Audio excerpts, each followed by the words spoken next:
I have an exclusive report out of Ukraine. She never got access to a weapon that Ukrainian forces are using in the Black Sea.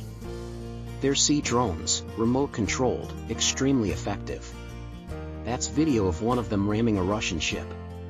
CNN's Alex Marquardt got a look at them. And here's his exclusive report.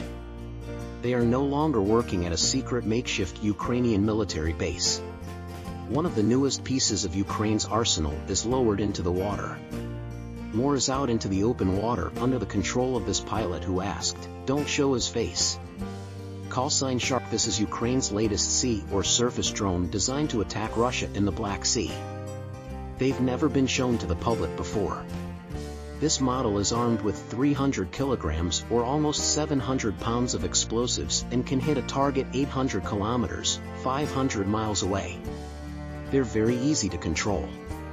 Shark tells us. And they have severely limited the Russian Navy's movements. Ukraine sends its sea drones out hunting, plowing through the waves. If spotted, the Russian ships frantically open fire. Sometimes the Russians get lucky and manage to take them out. Other times, the drones break through the hail of bullets and reach their targets.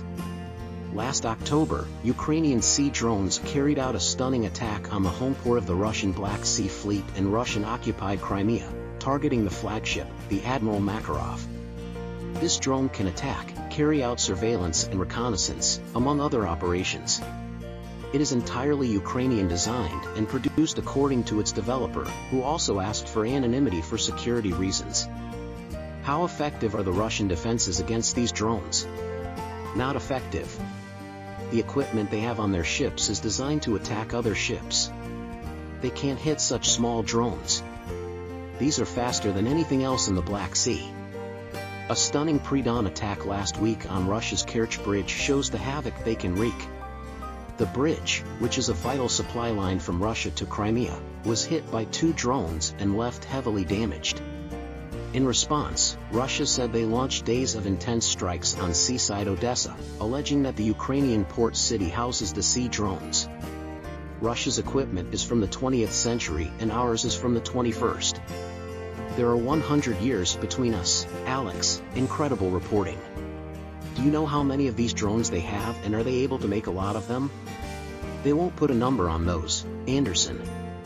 That number is classified, but it's clear that they are putting an emphasis, a real priority on this, because this is something where somewhere they can take the fight to the Russians in the Black Sea, and particularly in the wake of that Green Deal falling apart and Russia threatening Ukrainian ships and other international ships. This is certainly something, a program that Ukraine wants to continue to build up. How is Ukraine progressing overall? In their counteroffensive? It's slow going, Anderson. It's modest. What we're seeing now is encouraging for the Ukrainians. The number of forces that are being committed to the fight on both sides appears to be growing. The pace appears to be increasing. Ukraine is claiming to have just taken the town of Statoil, Maersk. It's a small place. It's in shambles right now.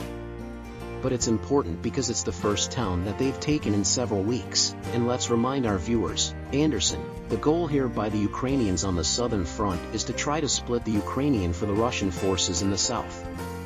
And so what we're seeing now is some advancement, some success. But it really is quite slow going. But that is the priority, to try to get those Ukrainian forces down to the Sea of Azov. Now, some 60 miles away from this front line in the city of Dnipro tonight, Anderson, the 4th biggest city in Ukraine, we have seen a terrifying missile strike.